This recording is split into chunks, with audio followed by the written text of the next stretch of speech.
Hello friends, welcome to LTX classes. So friends, let us start the discussion. Before that there was a small announcement. మన యొక్క flagship UPSC infinity course ఇప్పుడు మీకు live plus recorded classes available ఉంటాయి. So దీంట్లో మనకి GS prelims plus mains cover అవుతుంది, NCERT foundation, current affairs, CSAT, prelims test series, mains answer writing ఇవన్నీ కూడా కవర్ అవుతాయండి మనకి. సో దీని యొక్క ఫీ మనం ఛార్జ్ చేసేటువంటిది 60,000 రూపీస్. సో దీన్ని మీరు ఈఎంఐ 5,000 పర్ మంత్గా కూడా మీరు పే చేసుకోవచ్చు. ఇది మీకు లైఫ్ టైం వ్యాలిడిటీ తోటి వస్తుంది. ఇక్కడ స్క్రీన్ మీద కనిపించే నెంబర్కి మీరు కాల్ చేస్తే మీకు ఏ విధమైన డౌట్స్ ఉన్నా కూడా మీరు క్లారిఫై చేసుకోవచ్చు. అండ్ అలాగే మన యొక్క యాప్ ఎల్టీఎక్స్ క్లాసెస్ని సో మీరు డౌన్లోడ్ కూడా చేసుకోండి. Yes friends, that's it. Let's start the discussion. Hello friends, welcome to 14th February daily Hindu news analysis. So friends, ఈ వీడియోలో మనము 14th ఫిబ్రవరి హిందూ న్యూస్ పేపర్లో పబ్లిష్ అయిన ఇంపార్టెంట్ ఆర్టికల్స్ని డిస్కస్ చేద్దామండి. First and foremost article, strife hit Manipur put under the president's rule. Very very important article. మనకి ఈ యొక్క నార్త్ ఈస్టర్న్ స్టేట్స్లో మనకి ప్రెసిడెంట్స్ రూల్ అయితే కనుక ఇంపోజ్ చేశారు. సో దాని గురించి ఇంపార్టెంట్ పాయింట్స్ మనం డిస్కస్ చేస్తాం. Denmark pledges the $1.4 million in aid to UNRWA after the Israeli ban. So మనకి ఏంటి అని అంటే కనుక పాలస్తీనియన్స్ గురించి ఉండేటువంటి రెఫ్యూజీ ఏజెన్సీ గురించి మనం మాట్లాడడం డిస్కస్ చేస్తాం ఇక్కడ. Third important one, Modi Trump talks, tariffs, trade set to take the centre stage అని చెప్పేసి మనకైతే కనుక ఆర్టికల్ పబ్లిష్ అయింది. సో ఇది మన యొక్క honourable prime minister Narendra Modi గారు ఫ్రాన్స్లో action summit, AI artificial intelligence Action summit తర్వాత మనకి యునైటెడ్ స్టేట్స్ ఆఫ్ అమెరికాని అయితే కనుక విజిట్ చేస్తున్నారు. సో దానికి సంబంధించినటువంటి ఆర్టికల్ ఇది. Fourth important one, the problematic globalisation of the medical education. So medical education గురించి మనకైతే కనుక ఎడిటోరియల్ అయితే పబ్లిష్ అయింది. సో దాని గురించి మనం ఇక్కడ డిస్కస్ చేస్తాం. Appointments of 13 judges to that of the high courts notified. Appointment of judges to high courts గురించి మనకైతే కనుక ఆర్టికల్ పబ్లిష్ అయిందండి. Then next one, Iran vows to rebuild the nuclear sites if attacked అని చెప్పేసి మనకైతే కనుక ఇరాన్ అయితే కనుక చెప్పడం జరుగుతుంది. దీని గురించి మనం ఇరాన్ న్యూక్లియర్ ప్రోగ్రామ్ గురించి ఇక్కడ మాట్లాడతాం. Then next important one, Rafale pact to be inked soon, delivery to start after 4 years అని చెప్పేసి మనకైతే కనుక India and as well as France related article అయితే పబ్లిష్ అయింది. సో డిఫెన్స్కి సంబంధించి అది మనం ఈ ఆర్టికల్లో కవర్ చేస్తాం. ఎస్ అండి, ఈవేళ మనం చూసేటువంటి ఆర్టికల్స్ ఇవన్నీ కూడా మనము Delhi edition of the Hindu newspaper నుంచి ఆర్టికల్స్ని అయితే పిక్ చేసుకుంటున్నాము. అవి ఇక్కడ మనం డిస్కస్ చేస్తాం. So first and foremost article చూడండి, strife hit Manipur put under the president's rule. So రీసెంట్గా మనకి north eastern state మణిపూర్ని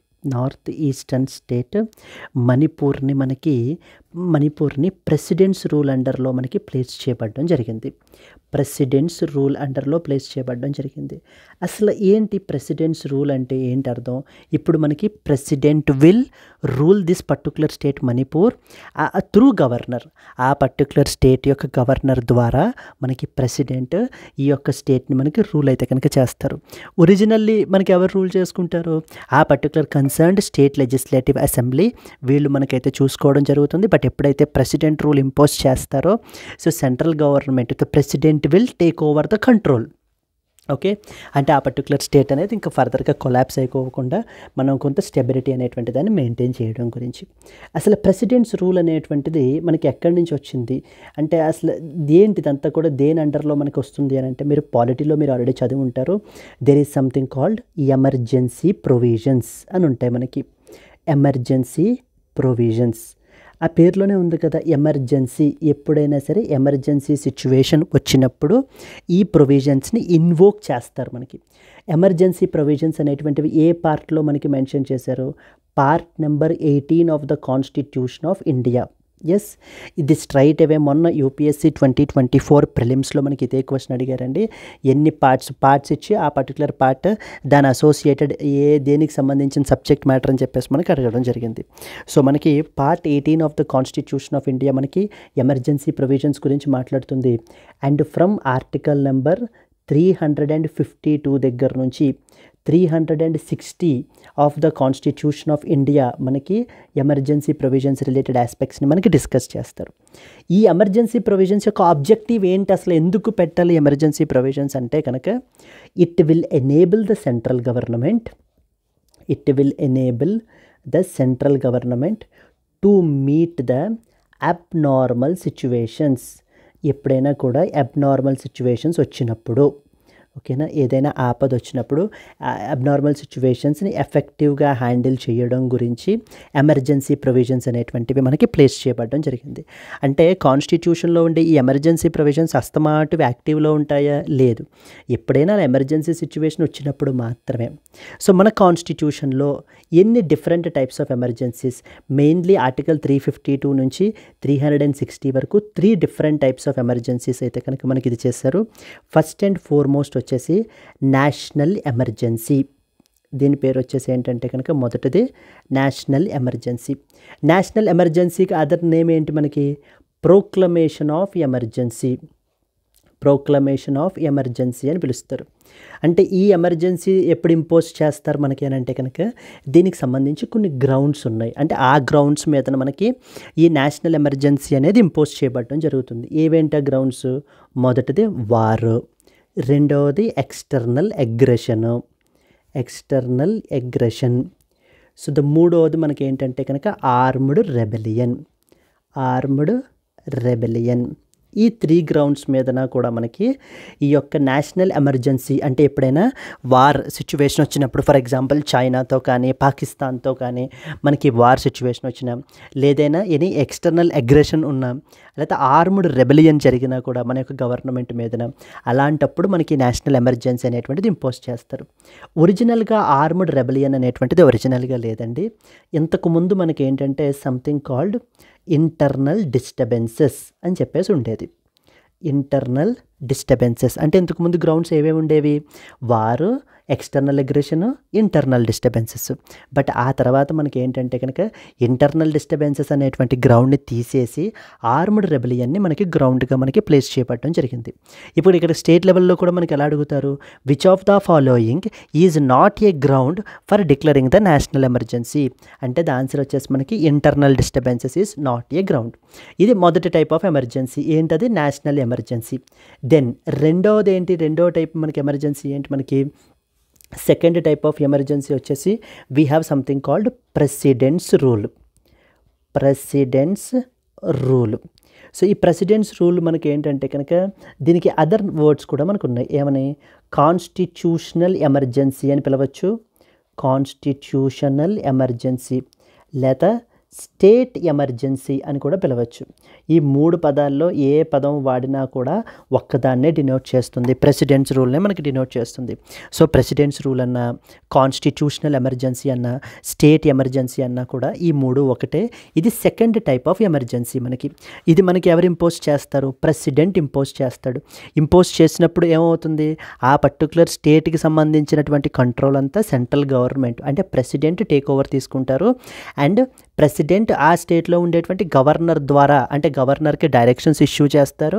directions issue చేసి మనకి ఏంటంటే కనుక తద్వారా మనకి ఏంటంటే అడ్మినిస్ట్రేషన్ని కంటిన్యూ చేస్తారు.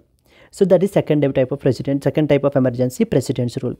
And finally we have the third important one, financial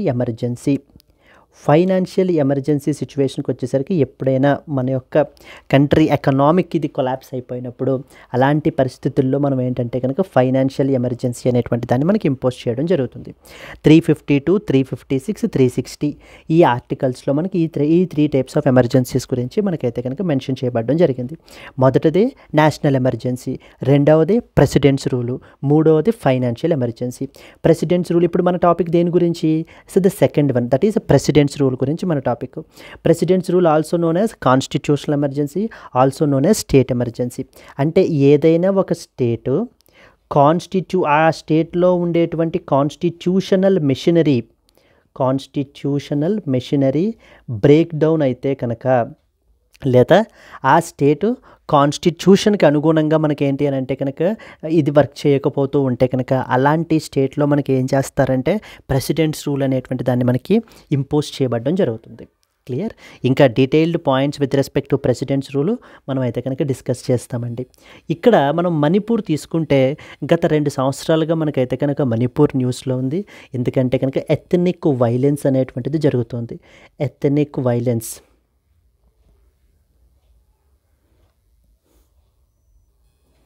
so that is ethnic violence. So ఈ ఎథనిక్ వైలెన్స్ మనం తీసుకుంటే మణిపూర్లో మెయిన్లీ 2 ట్రైబల్ కమ్యూనిటీస్ మధ్యన గొడవండి. మెయితీస్, నెక్స్ట్ వచ్చేసి కుక్కీజో అంటారు. సో వీళ్ళిద్దరి మధ్యన మనకి ఏంటి అంటే కనుక కాన్ఫ్లిక్ట్ అనేటువంటిది నడుస్తుంది. So ethnic violence, political instability రీసెంట్గా మనకి కాజ్ అయిందనమాట. ఎందుకనంటే కనుక the chief minister of Manipur రీసెంట్గా మనకైతే కనుక రిజైన్ అయితే చేశారు మొన్న సండే. ఇదే రాశారు చూడండి.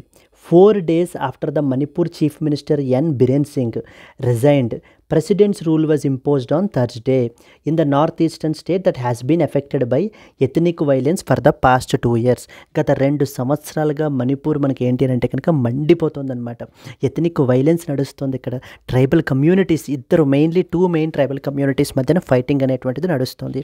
ఎవరెవరి మధ్యన? మెయితీస్, నెక్స్ట్ వచ్చేసి కుక్కీస్ మధ్యన. సో మెయితీస్కి మనకి ఏంటి అని అంటే కనుక ఈ యొక్క ఎస్టీ స్టేటస్ ఇవ్వాలి అని చెప్పేసి వీళ్ళు, కుక్కీస్ ఏమో ఇవ్వకూడదు వాళ్ళకి అని చెప్పేసి వాళ్ళు. మెయితీస్ అనేటువంటి వాళ్ళు చాలా well of community, so wealthy people, వాళ్ళకి ఎటువంటి రిజర్వేషన్ ఇవ్వాల్సిన అవసరం లేదు అని చెప్పేసి మెయితీస్కి రిజర్వేషన్ ఇవ్వాలి అని చెప్పేసి వీళ్ళు మనకి ఏంటి అంటే కనుక గొడవ పెట్టడం జరుగుతుంది.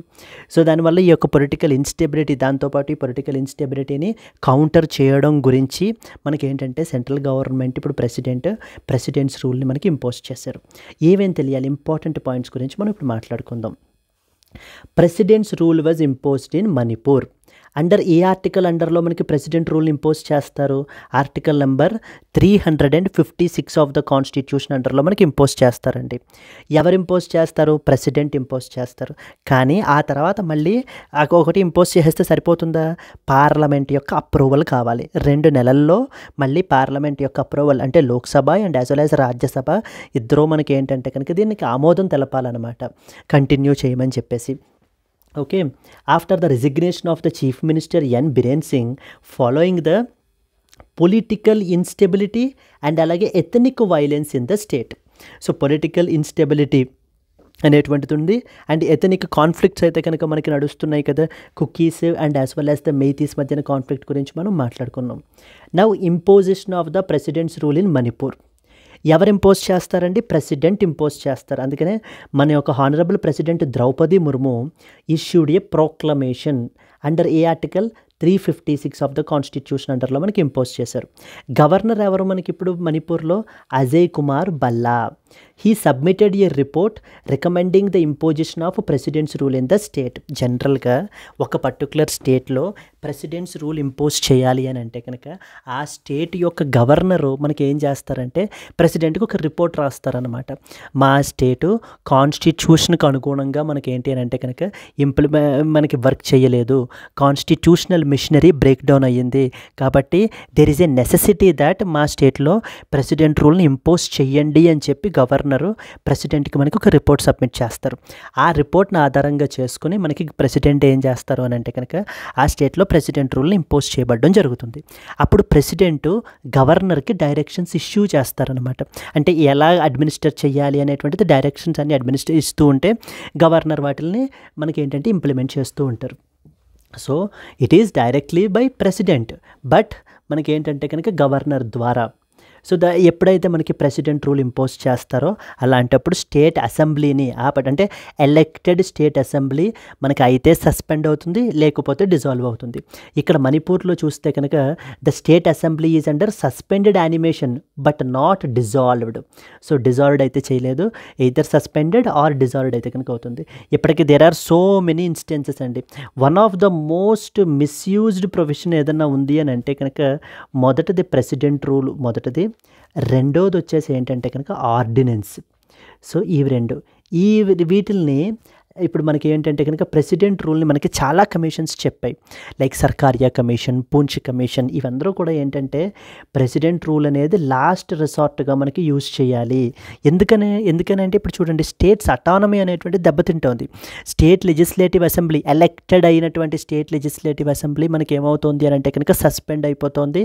ఆ స్టేట్ రిలేటెడ్ అడ్మినిస్ట్రేషన్ అంతా కూడా కంప్లీట్లీ సెంట్రల్ కంట్రోల్లోకి మనకైతే కనుక వెళ్ళిపోతుంది. సో ప్రెసిడెంట్ రూలింగ్ ఇంకా తప్పక ఇంకా వేరే ఆల్టర్నేటివ్ ఏమీ లేదు అన్నప్పుడు ప్రెసిడెంట్ రూల్ అయితే కనుక ఇంపోజ్ చేయాలి అని various committees, so like Sarkaria commission, Punchhi commission, so even supreme court కూడా మనకి చాలా ఇన్స్టెన్సెస్లో మనకి చెప్పడం జరిగింది. ఇప్పుడు మణిపూర్లో సో చీఫ్ మినిస్టర్ మనకి రిజైన్ చేసేసారు. పొలిటికల్ ఇన్స్టెబిలిటీ అనేటువంటిది ఉంది. గవర్నర్ అందుకని చెప్పేసి మనకి ప్రెసిడెంట్కి రిపోర్ట్ సబ్మిట్ చేశారు.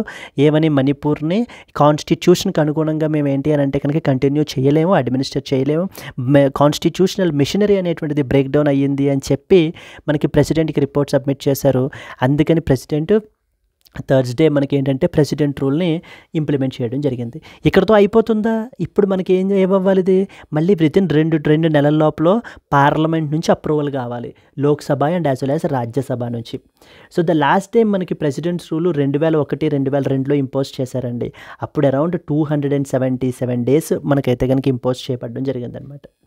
ఎందుకని ఇంపోజ్ చేశారు మణిపూర్లో? There are many reasons. First one వచ్చేసి పొలిటికల్ క్రైసిస్ సిచ్యువేషన్, రెండవది ethnic violence, the ongoing conflict between the Kuki Zo community and as well as అలాగే Meitei community have left around 250 deaths and displacement of around 60,000 people మనకి ఏంటి అని అంటే కనుక చెల్లాచెదరైపోయారనమాట. And break down of law and order, the government was unable to maintain piece నెసెసియేటింగ్ the central intervention. So ఈ అన్ని reasons వల్ల కూడా మనకి ఏంటంటే కనుక ఈ యొక్క ఎమర్జెన్సీ ప్రొవిజన్స్ అప్పుడు ఇన్వోక్ అవుతాయి. ఇందాక మనం మాట్లాడుకున్నట్టుగా ఎమర్జెన్సీ ప్రొవిజన్స్ ఎప్పుడు ఇన్వోక్ అవుతాయి? ఏదైనా ఒక అబ్నార్మల్ సిచ్యువేషన్స్ ఉన్నప్పుడు ఆ అబ్నార్మల్ సిచ్యువేషన్ని కౌంటర్ చేయడం గురించి, మనకి ఏంటంటే మళ్ళీ సిచ్యువేషన్ని అండర్ కంట్రోల్ తీసుకురావడం గురించి ఈ ఎమర్జెన్సీ ప్రొవిజన్స్ని ట్రిగ్గర్ చేస్తారు, ఇన్వోక్ చేస్తారు అనేటువంటి పాయింట్ మనకు అర్థమైంది. ఇప్పుడు let's not go in to politics but let's go in to polity. So గురించి మనం మాట్లాడుకుంటే ప్రెసిడెంట్స్ రూల్ సంబంధించినటువంటి కాన్స్టిట్యూషనల్ ప్రొవిజన్స్ ఏమేమి ఉన్నాయి మనకి అనేటువంటిది మనం చూద్దాం. మొదటిది మనకు చూస్తే article number 356 of the constitution. దీని ఆర్టికల్ని ఆధారంగా చేసుకునే మన యొక్క హానరబుల్ ప్రెసిడెంట్ ద్రౌపది ముర్ము గారు ప్రొక్లమేషన్ ఇష్యూ చేశారనమాట. ప్రెసిడెంట్ రూల్ ఇష్యూ చేస్తున్నామని చెప్పేసి. Allows the president to assume the control over the state if its governance cannot be carried out as per the constitution. So ఒక స్టేట్ యొక్క గవర్నెన్స్ మనకి as per the provisions of the constitution మనకి carry out చేయలేకపోతే కనుక, constitutional machinery మనకి break down అయితే కనుక, అక్కడ అలాంటి పరిస్థితుల్లో మనం ఏం చేస్తామంటే ఈ ప్రెసిడెంట్ రూల్ని ఇంపోజ్ చేయడం జరుగుతుంది. ఏ ఆర్టికల్లో మెన్షన్ చేశారండి? Article number 356 of the constitution. కానీ అదే ఆర్టికల్లో ఇంకోటి కూడా ఏం మెన్షన్ చేశారు? ప్రెసిడెంట్ ప్రొక్లెయిమ్ చేసేసినంత మాత్రాన ప్రెసిడెంట్స్ రూల్ మనకి ఇదైపోదు, తర్వాత ఇమీడియట్గా పార్లమెంట్ అప్రూవల్ కూడా కావాలి మనకి, అప్పుడు మాత్రమే అది మనకి so it will continue without seizing. రెండవ ఆర్టికల్ ఏంటంటే మనకి article 355 of the constitution. 355 of the constitution మనకి ఏం చేస్తుందంటే సెంట్రల్ గవర్నమెంట్ మీద ఒక డ్యూటీని ఇంపోజ్ చేశారు. ఏమని? స్టేట్ గవర్నమెంట్స్ని లేదా స్టేట్స్ని ఎక్స్టర్నల్ అగ్రెషన్ నుంచి కానీ ఇంటర్నల్ డిస్టర్బెన్సెస్ నుంచి కానీ కాపాడాల్సినటువంటి బాధ్యత యూనియన్ గవర్నమెంట్ది. అంటే it's as if like parent and as well as the kids. So కిడ్స్ని మనకి ఏంటి అని అంటే ప్రొటెక్ట్ చేయడం పేరెంట్స్ యొక్క రెస్పాన్సిబిలిటీ ఏ విధంగా ఉంటుందో, వాళ్ళ యొక్క డ్యూటీ ఏదో అదే విధంగా మనకి స్టేట్స్ని ఎక్స్టర్నల్ అగ్రెషన్ నుంచి ఇంటర్నల్ డిస్టర్బెన్సెస్ నుంచి కూడా కాపాడాల్సినటువంటి బాధ్యత, ఆ duty article number 355 of the కాన్స్టిట్యూషన్లో మనకి మెన్షన్ చేయబడింది. అందుకనే ఇంటర్నల్ డిస్టర్బెన్సెస్ని కౌంటర్ చేయడం గురించి కూడా సెంట్రల్ గవర్నమెంట్ ఇంటర్వెన్ అవుతుంది మనకి స్టేట్స్లో. నెక్స్ట్ వచ్చేసి ఆర్టికల్ నెంబర్ 357 ఏం చెప్తుందంటే it gives the power to the president to legislate for the state when necessary. మరి ఎప్పుడైతే ప్రెసిడెంట్స్ రూల్ ఇంపోజ్ చేస్తారో ఐడియల్లీ ఇప్పుడు మనకి ఆ స్టేట్కి సంబంధించినటువంటి లాస్ ఎవరు చేస్తారు? మామూలుగా ఇప్పుడు ఏదైనా ఒక స్టేట్ ఉందనుకోండి, ఈ స్టేట్కి సంబంధించినటువంటి లాస్ ఎవరు చేస్తారు? ఆ కన్సర్న్డ్ స్టేట్ లెజిస్లేచర్ చేస్తారు, అంతే కదా. ఆ కన్సర్న్డ్ స్టేట్ లెజిస్లేచర్ మనకి చేస్తారు. బట్ అలా కాకుండా మరి ఎప్పుడైతే మరి ఇక్కడ స్టేట్ లెజిస్లేచర్ సస్పెండ్ అయ్యింది, కొన్నిసార్లు డిజాల్వ్ అవుతుంది, మరి అలాంటి పరిస్థితుల్లో మరి ఎవరు లా చేయాలి? President of India. So that is it enables the president to legislate for the state whenever necessary. And then next వచ్చేసి ఆర్టికల్ నెంబర్ 365. ఇదేం చెప్తుంది అని అంటే కనుక, if a state fails to comply with the union's directions the president can assume the control.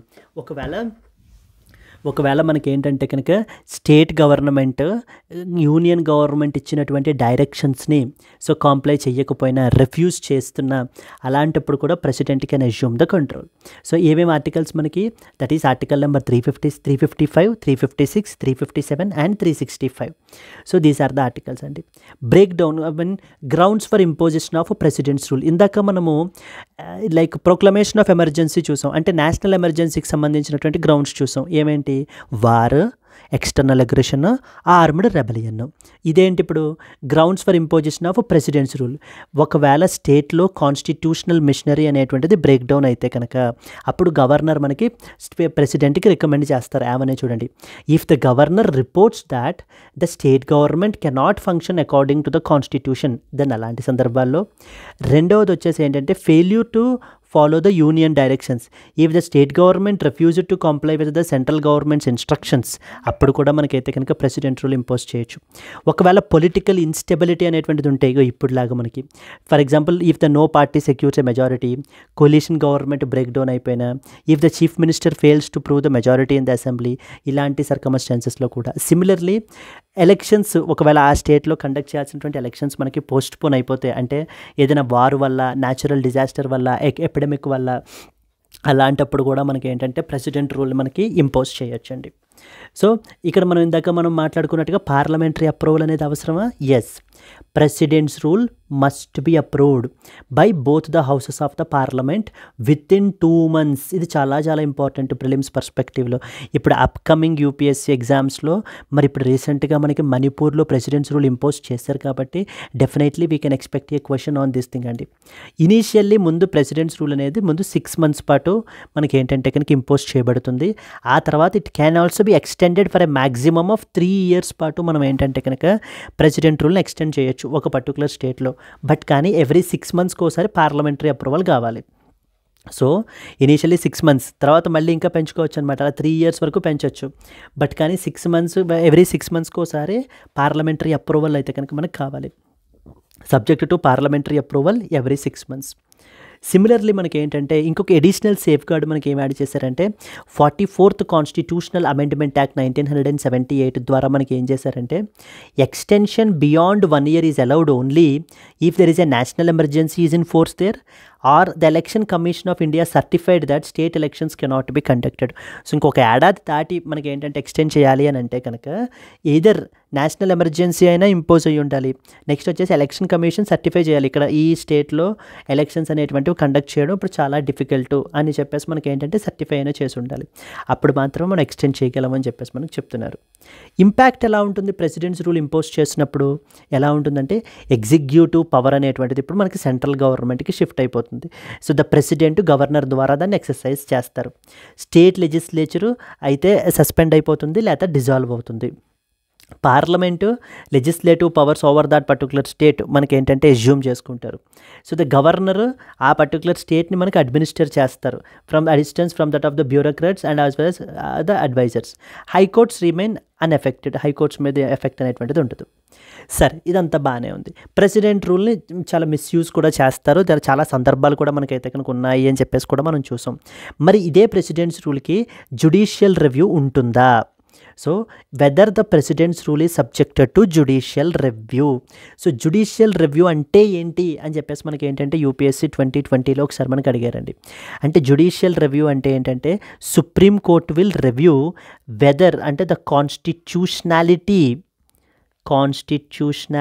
Of the acts or the actions which are done by the executive.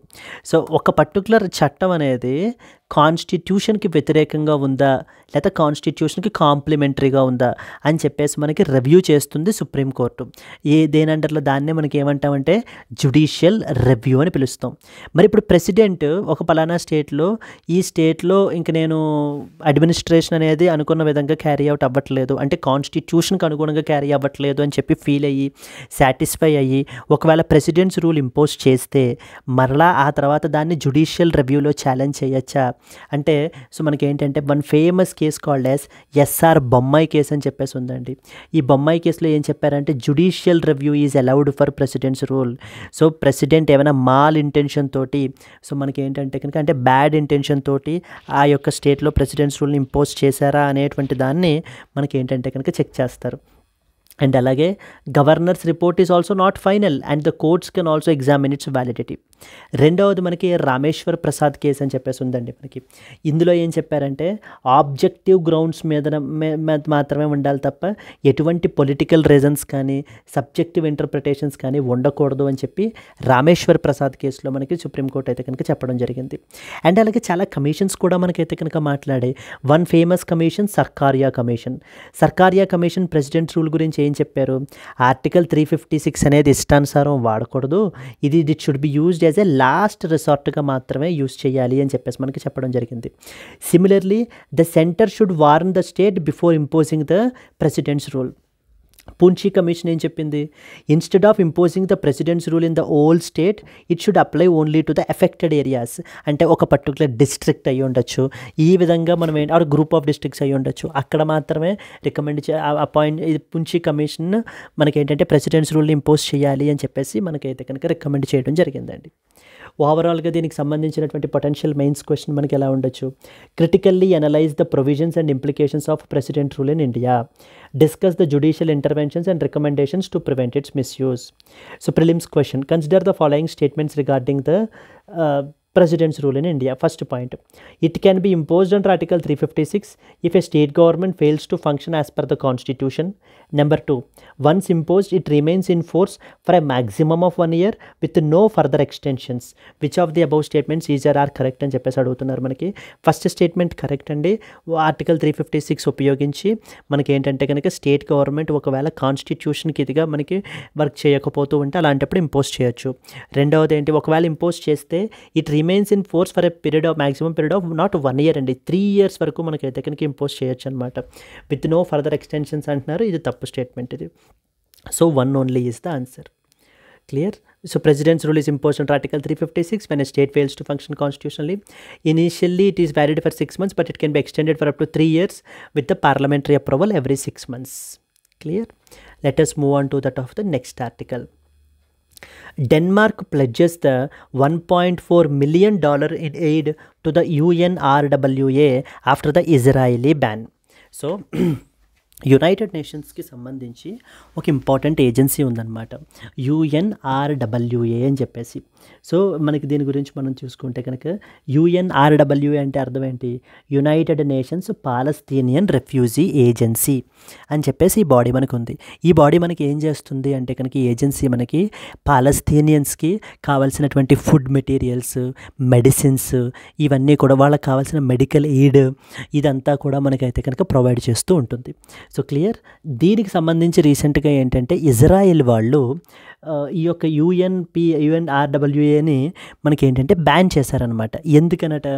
ఎందుకనంటే ఈ UNRWA agency people ఇప్పుడు ఇజ్రాయిల్కి next వచ్చేసి గాజాకి war జరుగుతోంది. గాజాలో మనకి ఏంటంటే కనుక ఈ యొక్క హామాస్కి అంటే పర్టికులర్లీ ఈ హామాస్ అనేటువంటి గ్రూప్ ఉన్నారు, హామాస్కి ఇజ్రాయిల్కి మనకి వార్ అనేటువంటిది మనకు జరుగుతోంది.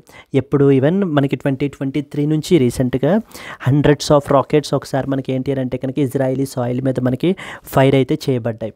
ఇప్పుడు ఇజ్రాయిల్ ఏమంటుందంటే ఇప్పుడు ఈ యుఎన్ పాలస్తీనియన్ రెఫ్యూజీ ఏజెన్సీ వాళ్ళు కొంతమంది పీపుల్ వీళ్ళకి ఇస్తున్నటువంటి ఫండ్స్ అన్నిటినీ కూడా ఉపయోగించి వీళ్ళు ఆ ఫండ్స్ని మెడికల్ పర్పసెస్కి లేకపోతే కనుక పాలస్తీనియన్స్ గురించి ఉపయోగించకుండా హామాస్కి ప్రొవైడ్ చేస్తున్నారు. హామాస్కి ఫండింగ్ అనేది ప్రొవైడ్ చేస్తున్నారు. సో ఆ ఫండింగ్ అనేది ప్రొవైడ్ చేసి వెపన్స్ అది కూడా మనకి పర్చేస్ చేయడానికి ఉపయోగించడం వలన హామాస్ ఏం చేస్తుందంటే ఆ ఫండింగ్ ద్వారా వెపన్స్ని అవి సంపాదించి ఇజ్రాయిల్ మీద టార్గెట్స్ చేస్తోంది. ఇది ఎంత మాత్రం కరెక్ట్ కాదు.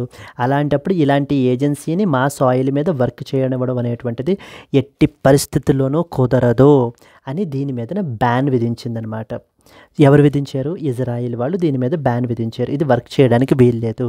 ఎవరు పాలస్తీనియన్కి కూడా ఇది మనకి ఏంటంటే ఎటువంటి రిలీఫ్ సపోర్టు ప్రొవైడ్ చేయడానికి వీల్లేదని. ఇప్పుడు మనకి ఏంటి, ఇప్పుడు ఎందుకు వచ్చింది? డెన్మార్క్ వాళ్ళు now they are giving $1.4 million మనకి ఏంటి అని అంటే కనుక అసిస్టెన్స్ ప్రొవైడ్ చేస్తున్నారు. ఎవరికి? UNRWAకి. ఎందుకని? మేము మీకు మీ వెనకాల ఉంటాం, మేము మీకు ఫండింగ్ అనేది ప్రొవైడ్ చేస్తాం, మీరు దయచేసి ఈ పాలస్తీనియన్స్ యొక్క కాజ్ గురించి మీరేంటి అని అంటే కనుక ఫంక్షన్ చెయ్యండి అని చెప్తూ. సో చూడండి, the Danish government has said that it is pledging an additional 10.2 million kroner అంటే $1.4 million to the UN Palestinian Refugee Agency which has been banned from operating in Israel. ఇజ్రాయిల్లో మనకి ఏంటంటే కనుక ఇప్పటిదాకా ఇది ఆపరేట్ చేస్తుంది. సో బట్ ఇప్పుడు దీన్ని మనకి ఏంటంటే కనుక బ్యాన్ చేశారనమాట.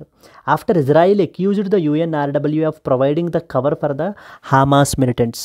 సో హామాస్ ఆల్రెడీ చెప్పాను కదా, గాజాకి సంబంధించినటువంటి గ్రూప్ ఆఫ్ పీపుల్, గాజాని రూల్ చేస్తున్నటువంటి పీపుల్, ఇజ్రాయిల్ని టార్గెట్ చేస్తున్నటువంటి పీపుల్.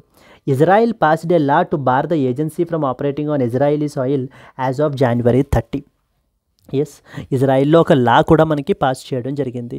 ఏంటి? ఈ యొక్క ఏజెన్సీని వీళ్ళ యొక్క ఇజ్రాయిలీ సాయిల్ మీదన మనకి ఏంటంటే వర్క్ చెయ్యనివ్వకుండా ఆపడానికి అనమాట. సో ఇక్కడ ఏమేమి తెలియాలి ఇంపార్టెంట్ పాయింట్స్ మనకి. Denmark recently pledged $1.4 million in additional aid to the United Nations Relief and Works Agency for Palestinian Refugees, UNRWA అని పిలుస్తారు. After Israel accused the UNRWA of aiding the Hamas and banned it from operating in the Israel. So the Denmark's aid మనం తీసుకుంటే కనుక the Danish government announced an additional $1.4 million in funding for the UNRWA. So this comes after Israel banned UNRWA from operating on its soil from that of the January by citing the alleged links to that of the Hamas militants. So Israelis acquisitions ఏమేంటి మనకి? Israel is accusing the UNRWA of providing the cover for Hamas మిలిటెంట్స్కి మీరు support అనేటువంటిది provide చేస్తున్నారు మా మీదన అటాక్ని carry out చేయడానికి. కాబట్టి ఎట్టి పరిస్థితుల్లోనూ మేము మిమ్మల్ని ఎలా అయితే కనుక చెయ్యము అని చెప్పి మనకి చెప్పడం జరుగుతుంది. ఈ కాంటెక్స్ట్లో మనకి ఈ ఏజెన్సీ గురించి తెలియాలండి. United Nations Relief and Works Agency for Palestinian Refugees. ఇప్పుడు పాలస్తీనియన్ రెఫ్యూజీస్ మనకి చాలా పర్టికులర్ కంట్రీస్లో మనకైతే కనుక ఉంటున్నారు. సో చాలామంది పాలస్తీనియన్స్ మనకి ఏంటంటే కనుక గాజాలోను, నెక్స్ట్ వచ్చేసి మనకి వెస్ట్ బ్యాంక్లోను మనకు ఉంటున్నారండి. Gaza and as well as the West bank, ఈ 2 టెరిటరీస్లో. బట్ అలా చాలామంది పాలస్తీనియన్ రెఫ్యూజీస్ ఇతర కంట్రీస్కి కూడా మనకి ఏంటి అని అంటే కనుక వెళ్ళిపోవడం జరిగింది. వెళ్ళి అక్కడ వలస ఉండడం జరుగుతుంది. ఎక్కడెక్కడ లైక్ ఫర్ ఎగ్జాంపుల్ మనకి జోర్దాన్లో కానీ లేదా సిరియాలో కానీ ఈ ప్లేసెస్ అన్నిటిలో కూడాను. సో అసలు United Nations Relief and Works agency అనేటువంటి దాన్ని మనకి 1949లో మనకైతే కనుక ఎస్టాబ్లిష్ చేశారండి. ఎవరు? యునైటెడ్ నేషన్స్ జనరల్ అసెంబ్లీ వాళ్ళు చేశారు. ఎందుకని? పాలస్తీనియన్ రెఫ్యూజీస్ని ప్రొటెక్ట్ చేయడం గురించి, వాళ్ళకి సపోర్ట్ చేయడం గురించి. 1949లోనే ఎందుకు? 1948లో మనకి అరబ్ ఇజ్రాయిల్ వార్ జరిగిందనమాట. అందుకని ఆ తర్వాత 1949లో ఈ యొక్క పాలస్తీనియన్ రెఫ్యూజీస్ని సపోర్ట్ చేయడం గురించి, అంటే in terms of the medical, in terms of that of the వీళ్ళకి కావాల్సినటువంటి ఫుడ్ రిలేటెడ్ సపోర్ట్ కానీ, మెడికల్ రిలేటెడ్ సపోర్ట్ కానీ అవన్నీ కూడా ప్రొవైడ్ చేయడం గురించి. Affected by that of the 1948 Arab Israel war వల్ల ఎఫెక్ట్ అయినటువంటి వాళ్ళు. సెకండ్ వన్ ఏంటి? వీళ్ళు they provides relief, health and education services to these displaced Palestinians. వీటి యొక్క హెడ్ క్వార్టర్స్ మనకి ఏంటంటే కనుక ఒరిజినల్లీ బేరట్లో మనకైతే కనుక ఉందండి. లాటరాన్ తర్వాత మనకి ఏంటంటే move to Vienna in 1978 and later on move to that of the Gaza Strip in 1996 after the Oslo Accords. So Oslo Accords తర్వాత మనకి ఏంటంటే కనుక దీని యొక్క హెడ్ క్వార్టర్స్ని గాజా స్ట్రిప్కి మనకైతే కనుక చేంజ్ చేయడం జరిగింది. ఇది మనకేమేంటి అని అంటే కనుక జోర్దాన్లోను, లెబనాన్లోను, Syria, Gaza Strip, West Bank వీటిలన్నిటిలోనూ కూడా మనకి ఈ డిఫరెంట్ 5 ప్లేసెస్లో మనకైతే ఆపరేట్ చేస్తుంది. అరౌండ్ 5 మిలియన్ రిజిస్టర్డ్ పాలస్తీనియన్ రెఫ్యూజీస్కి మనకి సపోర్ట్ అయితే కనుక మనకి ప్రొవైడ్ చేస్తుంది ఈ పర్టికులర్ ఆర్గనైజేషన్. సో ఫండింగ్ విషయానికి వచ్చేసరికి ఏంటంటే కనుక almost entirely by voluntary contributions from UN member states. అంటే యునైటెడ్ నేషన్స్ ఆర్గనైజేషన్లో ఉండేటువంటి మెంబర్ స్టేట్స్ యొక్క వాలంటరీగా ఎవరికి వాళ్ళు స్వతహాగా ప్రొవైడ్ చేసేటువంటి కంట్రిబ్యూషన్స్ మీదనే ఇది వర్క్ చేస్తుందండి. So some funding is received from the UN's regular budget for staffing costs. UN యొక్క రెగ్యులర్ బడ్జెట్ నుంచి కూడా కొంత మనీ అనేటువంటిది వస్తాయి. బట్ కానీ ఆ మనీ అంతా కూడా ఏంటంటే కనుక ఈ యొక్క వీళ్ళ స్టాఫ్కి వాళ్ళకి డబ్బులు ఇవ్వడానికి, శాలరీస్ అవి ఇవ్వడానికి దానికి మనకైతే కనుక సరిపోతాయి. ఇంకా మిగతా ఈ యొక్క హ్యూమానిటేరియన్ అంటే రిలీఫ్ యాక్టివిటీస్ అవి కూడా ప్రొవైడ్ చేసేదంతా కూడా మనకి వాలంటరీ కంట్రిబ్యూషన్స్ ద్వారానే మనకి ఫండింగ్ అనేది ప్రొవైడ్ చేయబడుతూ జరుగుతుంది. ఇక్కడ పొటెన్షియల్ మెయిన్స్ క్వశ్చన్ ఎలా ఉండొచ్చు, discuss the role of UNRWA in addressing the Palestinian refugee crisis, examine the challenges it faces including the recent allegations and as well as the funding issues. Clear? Prelims question ఎలా ఉంటుందో చూడండి. Consider the following statements about UNRWA. It was established by the United Nations Security Council in 1949, first statement. Second statement, it operates in the 6 fields of operation including the Israel. Then next one, UNRWA is entirely funded by the mandatory United Nations contributions. Which of the above statements is or are incorrect అని చెప్పేసి మనకు అడుగుతున్నారు. వీటిలో ఏది తప్పు అని చెప్పేసి ఇక్కడ మీరు చూస్తే ఫస్ట్ స్టేట్మెంట్ చూడండి, UNRWA is established by United Nations Security Council in 1949 అంటున్నారు. Wrong statement. United Nations General assembly వాళ్ళు మనకి దీన్ని ఎస్టాబ్లిష్ చేశారు. రెండవది, it operates in 6 fields of operation including Israel అంటున్నారు. ఇజ్రాయిల్ వాళ్ళు దీనికి మనకి ఏంటంటే కనుక బ్యాన్ చేయబడడం జరిగింది. So the third one, it is entirely funded by the mandatory UN contributions. Mandatory కాదండి, వాలంటరీ యుఎన్ కంట్రిబ్యూషన్స్ మీద వర్క్ చేస్తుంది బాడీ మనకి. So the third statement is also wrong. With that the answer వచ్చేసి all of the above are incorrect statements. Clear? Statement 1 is incorrect ఎందుకంటే it was established by United Nations General Assembly, not the Security Council. రెండవది, it operates in 5 fields, Jordan, Lebanon, Syria, Gaza Strip and as well as the West Bank. It does not operate in Israel. The third one, it is funded mainly by voluntary contributions from United Nations, అంతే తప్ప not the mandatory budget allocations కాదనమాట. ఎటువంటి mandatory ఇది మీద మనకి ఏంటి అని అంటే కనుక వర్క్ చేయదు. So clear? This is what is the next important article. Let us move on to the next one. Yes.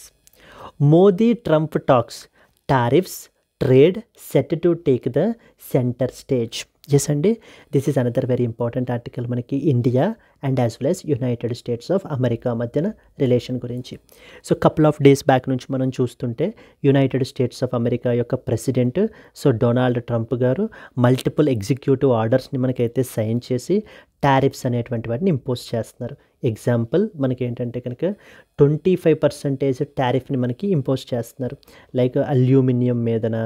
Then next వచ్చేసి మనకి ఏంటి అని అంటే కనుక yes aluminium is one such example, steel is another such example. వీటి మీద దీని మూలన చాలా డెవలపింగ్ కంట్రీస్ కూడా మనకైతే కనుక ఎఫెక్ట్ అవుతున్నాయి, ఇన్క్లూడింగ్ ద ఇండియా. ఎస్ ఈ యొక్క ఆస్పెక్ట్స్ అన్నీ కూడా మనకి ఏంటంటే కనుక ట్రంప్ గారితో మనకైతే కనుక ఇప్పుడు డిస్కస్ చేస్తాము అని చెప్పేసి అయితే చెప్తున్నారు. సో ప్రైమ్ మినిస్టర్ మోదీ మనకి ఇంతకుముందు ఈ ఆర్టిఫిషియల్ ఇంటెలిజెన్స్ యాక్షన్ సమిట్ అని చెప్పేసి మనకి ప్యారిస్ ఫ్రాన్స్లో మనకి జరిగిందండి. దీనికి ఇండియా కూడా మనకి ఏంటంటే కో-చైర్ చేసిందనమాట. So India co-chaired along with that of the France in the Artificial intelligence Action Summit. ఇప్పుడు అది అయిపోయిన తర్వాత యునైటెడ్ స్టేట్స్ ఆఫ్ అమెరికా వెళ్తున్నారు. యునైటెడ్ స్టేట్స్ ఆఫ్ అమెరికా మనకి ఏం చేస్తుందంటే, ట్రంప్ ఏం చేస్తున్నారంటే America first approach or to make the America great again and అలాగనే ట్రేడ్ ఇంబ్యాలెన్సెస్ని అడ్రస్ చేయడం గురించి. ట్రేడ్ ఇంబ్యాలెన్స్ అంటే అమెరికాలోకి ఇతర దేశాల యొక్క గూడ్స్ అన్నీ కూడా పంపిస్తున్నారు తప్ప, ఎవరికి వాళ్ళు ఎక్స్పోర్ట్ చేసేస్తున్నారు తప్ప అమెరికన్ గూడ్స్ని పర్చేస్ చేయట్లేదు అంత ఇదిగాను. సిమిలర్లీ అమెరికన్ గూడ్స్ ఎప్పుడైనా వస్తూ ఉంటే వాటి మీద ఈ యొక్క ఇంపోర్ట్ డ్యూటీస్ విపరీతంగా వేసేస్తున్నారు. ఎంత 120%, 130% వేసేస్తున్నారు అనమాట. సో దాని వలన అమెరికన్ గూడ్స్ ఇతర కంట్రీస్లో ఎక్స్పెన్సివ్ అయిపోతాయి. అదే ఇప్పుడు చెప్పడం జరుగుతుంది. ఇప్పుడు దాని గురించే మాట్లాడుతూ ట్రంప్ ఏమంటున్నారంటే, మేము ఇప్పుడు రెసిప్రోకల్ టారిఫ్స్ని ఫాలో అవుతాం. రెసిప్రోకల్ టారిఫ్స్లో ఏమవుతాయి, మా దేశం యొక్క గూడ్స్ మీ దేశంలో మీరు ఎంత ఛార్జ్ చేస్తారో, ఎంత ఇంపోర్ట్ డ్యూటీ వేస్తుంటారో అదే ఇది మేము కూడా చేస్తాం. మీ గూడ్స్ మా కంట్రీలోకి అలవ్ అయినప్పుడు వాటి మీద కూడా ఇంపోర్ట్ డ్యూటీ అనేటువంటిది ఇంపోజ్ చేయబడడం జరుగుతుంది. ఎందుకంటే మీరు 120%, 130% మీరు ఛార్జ్ చేసేస్తారా, మా కంట్రీకి పంపించేటప్పుడు గూడ్స్కి మాత్రం ఎటువంటి పెనాల్టీ ఉండకుండా మీరు తీసుకోవాలా, ఇది ఇలా వర్క్ అవ్వదు అని చెప్పి ట్రంప్ మనకేంటంటే టారిఫ్స్ని ఒక నెగోషియేటింగ్ టూల్గా ఉపయోగించి ఇతర దేశాలని మనకి భయపెడుతున్నారు. ఎవరెవరిని, లైక్ ఫర్ ఎగ్జాంపుల్ యూరోపియన్ యూనియన్ని, నెక్స్ట్ వచ్చేసి చైనాని, దెన్ ఇండియాని, so followed by that Canada and as well as మెక్సికోల్ని కూడా. కెనడా అండ్ మెక్సికోల్ని ఎందుకు భయపెడుతున్నారు, ఎందుకంటే అక్కడ ఇల్లీగల్ మైగ్రేషన్ అనేది చాలా ఎక్కువ, దాన్ని కంట్రోల్ చేయడం గురించి.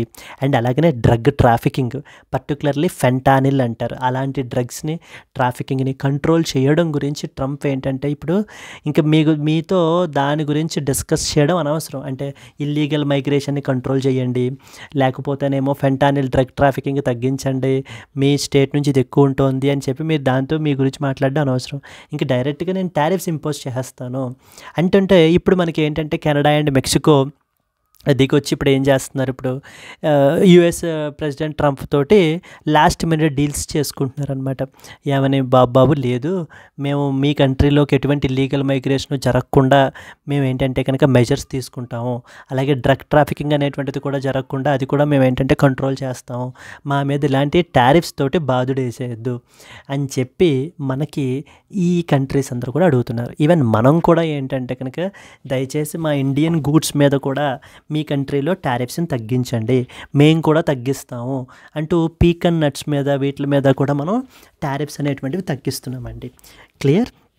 ఇదేంటంటే ఇలా ఈ విధంగా ఒక కంట్రీ ఒక టారిఫ్స్ని పెంచిందని చెప్పి ఇంకో కంట్రీ మనకి ఆపోజిట్లో రిటాలియేటరీ అంటారు, అలాంటి టారిఫ్స్ వేసేయటం వల్ల ఏమవుతుందంటే ఓవరాల్ మనకి ఏంటంటే ట్రేడ్ వార్ అనేటువంటిది నడుస్తుంది తప్ప ఎవరికి బెనిఫిట్ అనేటువంటిది ఉండదు.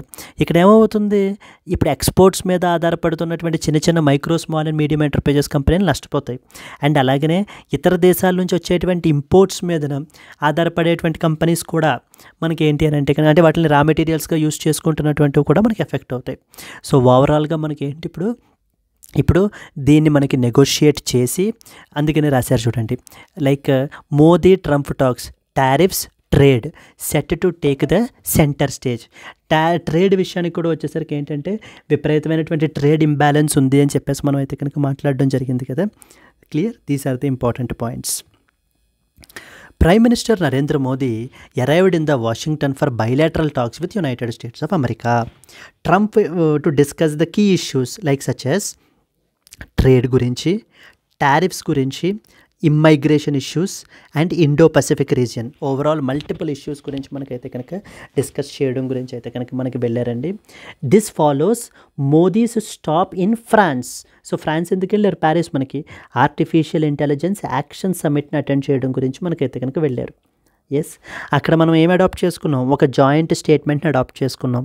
ఇండియా అండ్ అరౌండ్ 57 కంట్రీస్ మనకు ఆ జాయింట్ స్టేట్మెంట్ని అడాప్ట్ చేసుకుని ఆర్టిఫిషియల్ ఇంటెలిజెన్స్ అనేటువంటిది human rights based, human centric, ethical, secure, trust worthy deployment అనేది మనం చేయాలి, డెవలప్ అలా చేయాలి అని చెప్పి మనం అక్కడ జాయింట్ స్టేట్మెంట్ అనేది అడాప్ట్ చేసుకోవడం జరిగింది. ఇప్పుడు అక్కడి నుంచి మనకి ఇప్పుడు foreign visit to White House after the Trump's return to power on January 20th. So Trump got re-elected again. Bilateral meeting. It is aimed at managing the relationship with the newly re-elected President Donald Trump. So the Trump administration following something called as America First approach అని చెప్పేసి మనకి ఏంటి అంటే కనుక follow అవుతున్నారండి. ఎందుకంటే American jobs అన్నీ కూడా ఇతర కంట్రీస్ యొక్క పీపుల్ తీసేసుకుంటున్నారు, అమెరికన్ రిసోర్సెస్ అన్నీ కూడా మనకి ఏంటంటే ఇతర కంట్రీస్ తీసేసుకుంటున్నారు. అండ్ అలాగనే మేము ఇతర దేశాలని డెవలప్ చేస్తున్నాం బై వీకెనింగ్ అమెరికాని మేము ఏంటి అని అంటే కనుక వీకెండ్ చేసేస్తూ ఇతర కంట్రీస్ని ఇప్పటిదాకా మేము ఏంటి అని అంటే కనుక డెవలప్ చేయడం అనేది జరుగుతుంది. ఇక నుంచి ఇది ఇలా జరగదు, అమెరికా ఫస్ట్ పాలసీని అయితే కనుక ఫాలో అవుతాము అని ఇన్వర్డ్ లుకింగ్లో మనకైతే కనుక ఉంది. అందుకనే సంథింగ్ కాల్డ్ USAID అని చెప్పేసి మనకైతే కనుక హ్యుమానిటేరియన్ ఏజెన్సీ అయితే కనుక ఉందండి. దానికి సంబంధించినటువంటి ఫండింగ్ని కూడా యూఎస్ వాళ్ళు మనకి ఫ్రీజ్ అయితే కనుక చేసేసారు. Yes, he is the 4th foreign leader to visit the Trump post election. The USA has imposed the tariffs on Indian steel and as well as aluminum, citing the trade imbalances. So ఒకటే మాట, అది India నుంచి వస్తుందా, China నుంచి వస్తుందా, ఎక్కడి నుంచి వస్తుందా అనేది అనవసరం. మేమైతే మాత్రం షార్ప్ 25% టారిఫ్ అయితే కనుక ఇంపోజ్ చేస్తాం. టారిఫ్ అంటే basically it's a tax, it's a kind of A customs duty అనమాట. అంటే బార్డర్లో మనకి ఏంటంటే కనుక వాళ్ళ గూడ్స్ ఇంపోర్ట్ చేసుకునేటప్పుడు మనకి విధించేటువంటిది. ఎప్పుడైతే దాని మీద ఇలా టారిఫ్ ఇంపోజ్ చేస్తారో ఏమవుతుంది, ఆ పర్టికులర్ గూడ్ యొక్క వాల్యూ ఆ మార్కెట్లో ఇంకా ఎక్స్పెన్సివ్ అయిపోతుంది. దాని మూలన ఏమవుతుంది, ఏ కంట్రీ అయితే అవి ఎక్స్పోర్ట్ చేస్తుందో వాళ్ళకి అదేంటంటే కంప్లీట్లీ అన్ఎకనామికల్, అంటే ఏంటంటే ఇది అవ్వదు అనమాట. మార్కెట్ అనేటువంటిది ఇది అవ్వదు, ఇంపాక్ట్ అవుతుంది. Clear. The meeting will focus on resolving the trade disputes and అలాగే negotiating the new agreements. Even defence related cooperation is also a priority. Both countries will discuss their shared vision for peace and security in the Indo Pacific region. So Indo Pacific రీజియన్లో మనకి ఏంటంటే India and as well as United states of America ఫర్దర్గా మనకి collaborate అయితే కనుక అవుతున్నారండి. ఎందుకని, China యొక్క ఇన్ఫ్లుయెన్స్ని తగ్గించాలి అండ్ ఓవరాల్గా మనము free and as well as open Indo పసిఫిక్ని మనం ఏంటంటే కనుక అచీవ్ చేయాలి. Free and open Indo Pacific achieve చేయాలి. This is what is the target. Clear. Possible mains question మనకి ఎలా ఉండొచ్చు, analyse the impact of America first trade policy on the India-USA bilateral relations, focusing on the tariffs and as well as trade barriers, can be a potential question. Moving on to that of the next one, the problematic globalisation of the medical education అని చెప్పేసి మనకైతే కనుక publish చేశారండి. ఇది ఎడిటోరియల్లో మనకైతే publish అయింది. ఇది మనకి ఏంటంటే కంప్లీట్లీ మెడికల్ ప్రొఫెషనల్స్ గురించి, డాక్టర్స్ యొక్క షార్టేజ్ గురించి, మన కంట్రీ నుంచి చాలామంది ఇతర దేశాలకి వెళ్ళి ఈ యొక్క మెడిసిన్ అనేటువంటిది కంప్లీట్ చేసుకుని వస్తున్నారు. అలా వెనక్కి మళ్ళీ మన కంట్రీలో ప్రాక్టీస్ చేద్దాం అనుకుంటున్నటువంటి వాళ్ళు చాలా ఎక్కువ ఛాలెంజెస్ని అయితే కనుక ఫేస్ చేస్తున్నారు అంటూ మనకి కొన్ని ఇంపార్టెంట్ పాయింట్స్ని దీంట్లో మనకి మాట్లాడడం జరిగింది. So let us discuss some important points. This article discussed about the increased international mobility of the medical students and the shortage due to the shortage of the medical seats in their home countries, leading them to that of the study abroad. So మన కంట్రీలో మనకి ఏంటంటే కనుక government కాలేజెస్లో కాకుండా private ఇన్స్టిట్యూషన్స్లో medicine చదవాలి అని అంటే కనుక ఇట్ ఈస్ వెరీ ఎక్స్పెన్సివ్. అందుకని చాలామంది మెడికల్ ఆస్పిరెంట్స్ ఏం చేస్తున్నారు అని అంటే కనుక ఇతర దేశాల్లోకి వెళ్ళిపోయి, లైక్ ఫర్ ఎగ్జాంపుల్ ఇంతకుముందు యుక్రెయిన్ తీసుకుంటే అరౌండ్ 24,000 మంది మెడికల్ స్టూడెంట్స్ అక్కడైతే కనుక ఉన్నారండి. ఆ తర్వాత వాళ్ళు ఇక్కడికి వచ్చిన తర్వాత వాళ్ళకి ఇటు కాకుండా మనకి అయిపోయిందనమాట. సో ఆ విధంగా చాలామంది ఇతర దేశాలకి వెళ్ళిపోయి మెడిసిన్ అనేటువంటిది చేసుకుంటున్నారు. ఎందుకని, due to the shortage of seats in their home countries, లేకపోతే ఇట్ ఈస్ వెరీ ఎక్స్పెన్సివ్ అని చెప్పేసి. ఇక్కడ మనకి ఈ ఆర్టికల్లో it examined the unregulated and commercialised nature of the foreign medical education, particularly in low and middle income countries, and highlighted the challenges that Indian students face upon their return, such as licensing exams and quality concerns. So ఒక్కసారి ఎవరైనా కూడా ఇతర దేశం వెళ్ళి మనకి medicine అది complete చేసుకుని మళ్ళీ మన కంట్రీలో ప్రాక్టీస్ చేయాలి అని అంటే కనుక వాళ్ళు they are subjected to these licensing exam రాయాలి, అండ్ అలాగనే ఇంటర్న్షిప్ అనేటువంటిది కూడా మనకి క్యారీ అవుట్ చేయాలి అంటూ వాళ్ళ యొక్క డిఫికల్టీస్ గురించి ఇక్కడ మనకి మాట్లాడుతున్నారండి.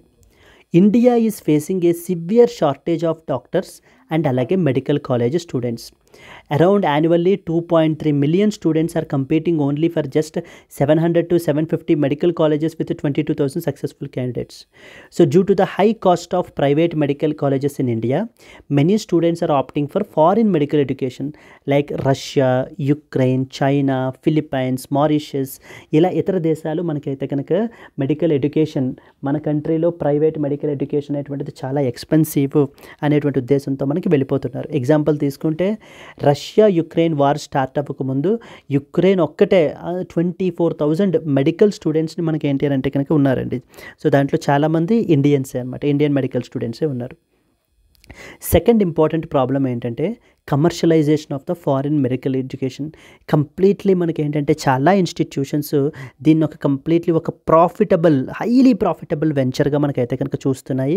ఎక్కడా కూడా క్వాలిటీ అనేటువంటిది ప్రొవైడ్ చేయాలి అనేటువంటిది ఎక్కడా కూడా మనకు కనిపించట్లేదు అంటూ ఆథర్ మనకి చెప్తున్నారు ఇక్కడ. Many foreign medical schools are profit driven and they are operating even without any proper regulation. So then countries like Hungary, Poland are hosting the students from France, Germany and Norway due to the domestic medical seats. So మన యొక్క Indian students ఎవరెవరైతే బయటికి వెళ్ళి మనకి ఏంటంటే చదువుకోవాలి అనుకున్నటువంటి వాళ్ళు ఏమేమి ఇష్యూస్ ఫేస్ చేస్తున్నారు. Number 1, many students are struggling with quality education and infrastructure abroad. Licensing exams are mandatory to practise in India after completing the foreign degrees. So ఫారిన్లో కంప్లీట్ చేసుకుని వచ్చిన తర్వాత బట్ మన కంట్రీలో స్ట్రైట్ అవే ప్రాక్టీస్ చేయలేరు, ఎందుకంటే licensing exams అవి కూడా రాయాలి అండ్ అలాగనే మనకి ఏంటంటే కనుక ఇంటర్న్షిప్ అనేది కూడా చేయాలండి. అయితే ఎలా ఉందంటే కొంత ఇంట్రెస్టింగ్ ఇదేంటంటే చాలామంది మన ఇండియన్ ఇన్స్టిట్యూషన్సే ఫారిన్లో క్యాంపస్ను ఓపెన్ చేశారనమాట. ఎందుకని ఇండియన్స్ ఎవరెవరైతే ఫారిన్కి వెళ్ళి చదువుకోవాలనుకుంటున్నారో వాళ్ళని టార్గెట్గా. సో చూడండి, some institutions of India like such as Manipal College of Medical Sciences నేపాల్లో ఎస్టాబ్లిష్ చేశారు and American University of Antigua Caribbean Islands దగ్గర ఎస్టాబ్లిష్ చేశారు. They are all owned by Indian educational groups. అవి ఎందుకు ఎస్టాబ్లిష్ చేశారు? To India's growing involvement in the international medical education. So Indian students యొక్క ఇదిని మనకి ఏంటంటే కనుక ఆ యొక్క డిమాండ్ని మనకి మీట్ చేయడం గురించి ఫారిన్ కంట్రీస్లో వీళ్ళు ఇండియన్ గ్రూప్ ఆఫ్ ఇన్స్టిట్యూషన్సే మనకైతే కనుక కంట్రోల్ చేస్తున్నారని చెప్పి మనకి చెప్తున్నారు. సో అటు ఒక పక్కన గవర్నమెంట్ ఏం చెప్తోంది?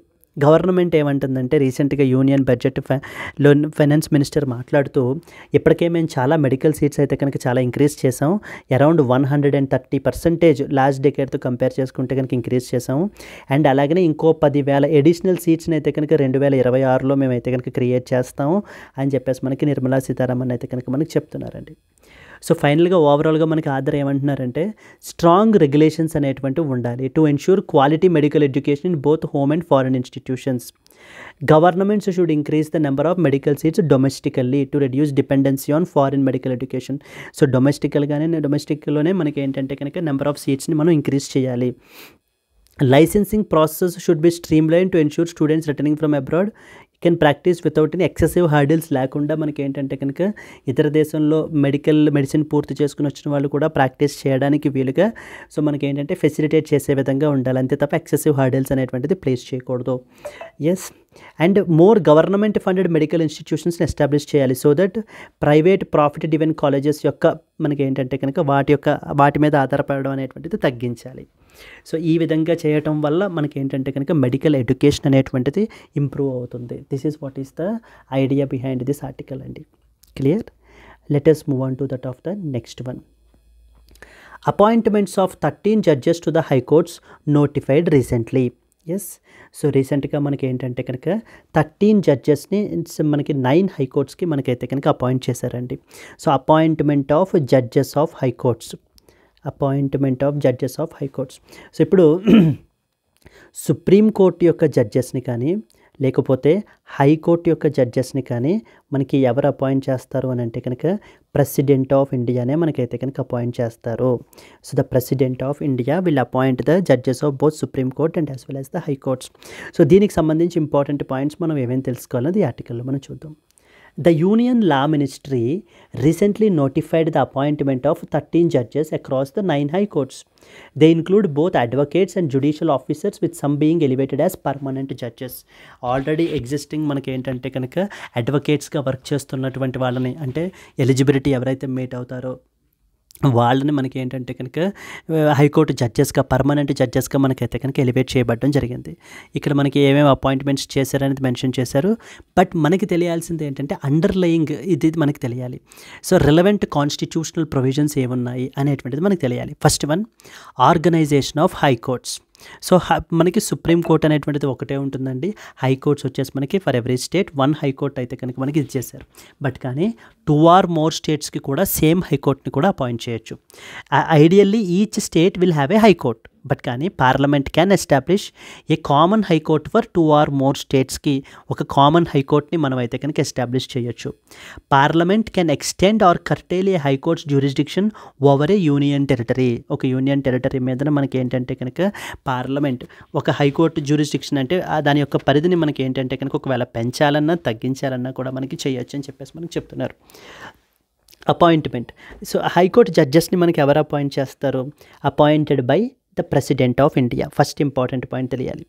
సెకండ్ ఇంపార్టెంట్ ఏంటంటే కనుక the chief justice of A high court is appointed in consultation with the chief justice of India and governor of the state concerned.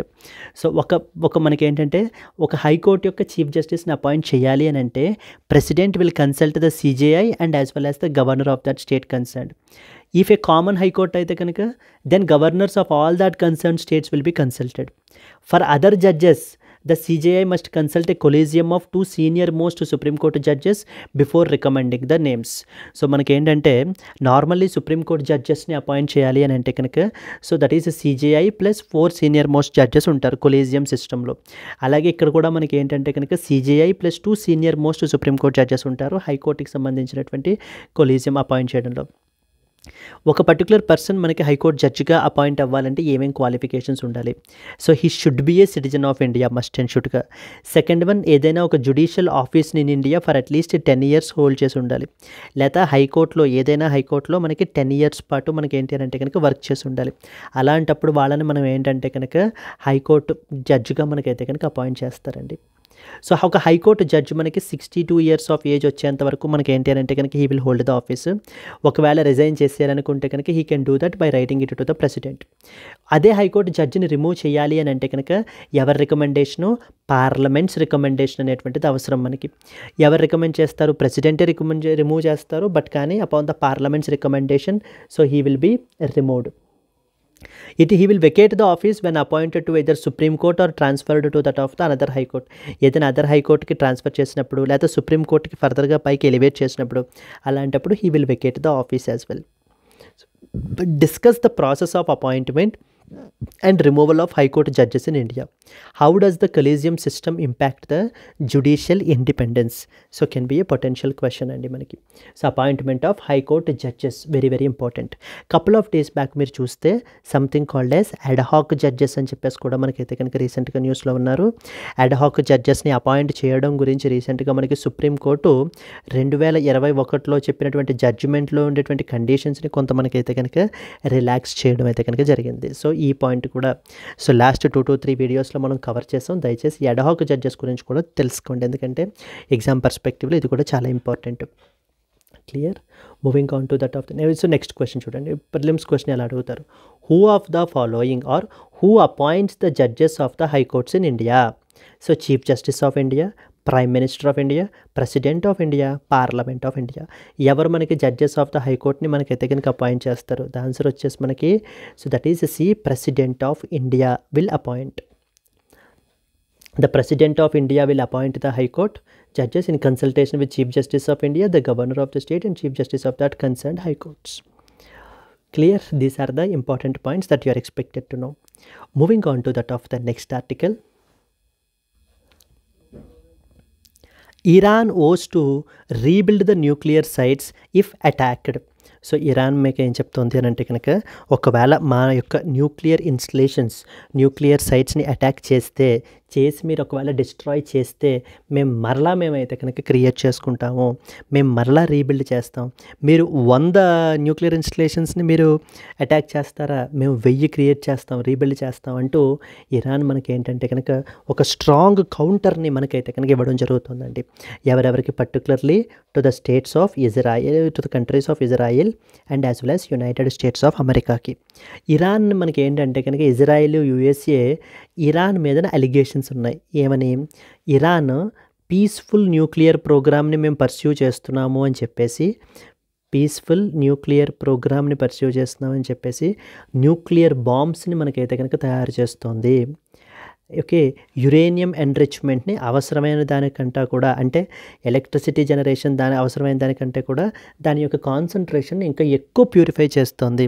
అంత ఎక్కువ ప్యూరిఫై చేస్తుంది అని అంటే అలాంటివి మనకి ఏంటంటే న్యూక్లియర్ బాంబ్స్ని తయారు చేయడానికి ఉపయోగిస్తారు అని చెప్పి ఇజ్రాయెల్, యూఎస్ఏ మనకి ఇరాన్ మీద అలిగేషన్స్ చెప్పాడు.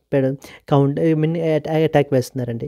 ఇరాన్ మనకి దాన్ని కౌంటర్ చేస్తూ ఏం చెప్తుందంటే, మీరు ఒకవేళ మా న్యూక్లియర్ సైట్స్ని ఒకవేళ డిస్ట్రాయ్ చేసినా, అటాక్ చేసినా కూడా మేము మరలా రీబిల్డ్ చేసుకుంటాము, ఆ క్యాపబిలిటీ మాకుంది అంటూ రీసెంట్గా ఎలక్ట్ అయినటువంటి ప్రెసిడెంట్ మసౌద్ పెజెష్కియాన్ మనకైతే కనుక చెప్తున్నారు. Yes, Iranian President Masoud Pezeshkian said his country would rebuild its nuclear facilities if attacked, following the US media reports that Israel was likely to launch a strike on the key Iranian nuclear sites. Israel వాళ్ళు మనకి ఏంటంటే కనుక ఇరాన్కి సంబంధించినటువంటి nuclear sites మీద attack అనేటువంటిది carry out చేయబడడం చేస్తారు అంటూ మనకి ఏంటంటే యుఎస్ మీడియా రిపోర్ట్స్లో మనకైతే పబ్లిష్ అయిందండి. దానికి మనకి రెస్పాండ్గా మనకి ఇరాన్ మాట్లాడుతూ ఏమంటుందంటే, ఇన్ కేస్ ఒకవేళ మీరు అలా అటాక్ చేసినా కూడా మేము మరలా రీబిల్డ్ చేసుకుంటాం. They are threatening as that they will attack our Natanz nuclear facility. Natanz nuclear facility ఇరాన్లో ఉందన్నమాట ఇది. Come and attack it. It is the brains of our children that built it. So during the southern province of this thing, if you destroy 100 nuclear facilities, our children will build 1,000 అని చెప్పేసి మనకి Iran యొక్క president మనకి Masoud Pezeshkian మనకి మాట్లాడుతున్నారండి. Clear? So దీనికి సంబంధించి Iranian president Masoud Pezeshkian has ordered to rebuild the Iran's nuclear facilities if they are attacked, following the US media report suggesting that Israel may launch a strike on the key Iranian nuclear sites. Iranian President Masoud Pezeshkian dismissed the threat of attacks on Iran's Natanz nuclear facility. He declared that Iran would rebuild the destroyed nuclear sites even if multiple facilities are attacked. ఒకవేళ attack అయినా సరే మేము మరలా rebuild చేసుకుంటాము అని చెప్పేసి. ఇక్కడ మనం చూస్తే ఇక్కడ రాసాను చూడండి, ఇజ్రాయిల్ నెక్స్ట్ వచ్చేసి ఏంటంటే యునైటెడ్ స్టేట్స్ ఆఫ్ అమెరికా, వీళ్ళిద్దరికీ మనకి ఏంటంటే enemy Iran. They have long suspected Iran of developing the nuclear weapons under the guise of peaceful nuclear programme. అంటే నేను పీస్ఫుల్ న్యూక్లియర్ ప్రోగ్రామ్ని పర్స్యూ చేస్తున్నాను, పీస్ఫుల్గా ఎలక్ట్రిసిటీ జనరేషన్ పర్పస్ గురించి మేము ఏంటంటే క్లీన్ ఎనర్జీ గురించి మేమైతే కనుక చేస్తున్నాము అనేటువంటి ముసుగులో ఇరాన్ మనకి ఏం చేస్తుందంటే న్యూక్లియర్ వెపన్స్ని మనకైతే కనుక తయారు చేస్తుంది అని చెప్పి ఇజ్రాయెల్, యుఎస్ మనకి ఇరాన్ మీద అనుమానాలను వ్యక్తపరుస్తున్నారనమాట. నాతంజ్ అనేటువంటిది one of the Iran's key uranium enrichment sites frequently at the centre of the geo political tensions. Israel has previously carried out the covert operations against Iranian nuclear facilities, including cyber attacks, targeted assassinations of Iranian nuclear scientists. So చాలా మంది nuclear సైంటిస్ట్స్ని వాళ్ళని కూడా మనకి ఏంటంటే కనుక Israel వాళ్ళు మనకైతే కనుక టార్గెట్ చేయబడడం జరిగింది. ఇరాన్కి నెక్స్ట్ వచ్చేసి P5+1 కంట్రీస్కి మధ్యన there is something called as JCPOA అని చెప్పేసి మనకైతే కనుక ఒక న్యూక్లియర్ డీల్ని మనకి సైన్ చేశారండి. Joint comprehensive plan of action అని అర్థం. Joint comprehensive plan of action. Yes. So ఇది చూడండి, Iran maintains that its nuclear programme is for peaceful పర్పసెస్కి మాత్రమే, మేము శాంతియుతంగా మేము ఏంటంటే కనుక ఈ న్యూక్లియర్ ప్రోగ్రామ్ని మేమైతే పర్స్యూ చేస్తున్నాము. And has repeatedly stated that its commitment to that of NPT. However Iran has scaled back its compliance with the 2015 JCPOA after the USA has withdrawn from that of the deal in 2018. So 2018లో మనకి ఏంటంటే కనుక united states of America deal నుంచి బయటకి అయితే కనుక వచ్చేసింది. So that is where the ఈ డీల్ మనకి ఎవరెవరి మధ్య అంటే ఎవరిని ఇన్వాల్వ్ చేసి అంటే కనుక ఇరాన్ని మనకి ఇన్వాల్వ్ చేసి, it is also known as Iran's nuclear deal అని కూడా మనం అయితే కనుక పిలుస్తాం. How does the Iran's nuclear programme impact the regional security in the Middle East? Discuss the geo political implications of an Israeli attack on Iranian nuclear facilities can be a potential mains question. So moving on to that of the next one. Yes అండి, next వచ్చేసి consider the following. Number 1, internal disturbances. 2, armed rebellion. 3, external aggression. 4, war. Which of the above are valid grounds for imposing the national emergency or the proclamation of emergency impose చేయడానికి valid grounds ఏవేంటి అని చెప్పేసి అడుగుతున్నారండి. Grounds వచ్చేసి internal disturbances, armed rebellion, external aggression, వారు. 1, 2, 3 only, 2, 3, 4 only, then next వచ్చేసి 1, 3, 4 only, and finally D all of the above.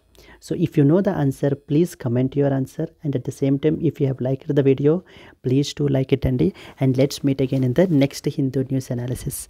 Until then, happy learning, all the best, bye bye.